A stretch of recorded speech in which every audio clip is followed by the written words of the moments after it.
A photograph of wall carving showing a figure riding a bicycle is being shared with the claim that is at Panchavarnaswamy temple in Tamil Nadu.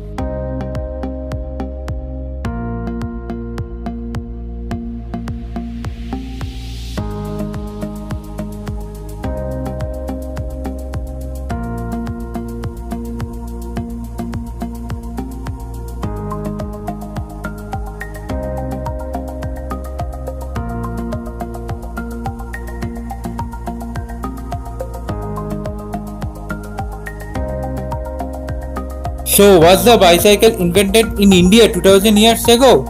Share your thoughts in comment section below.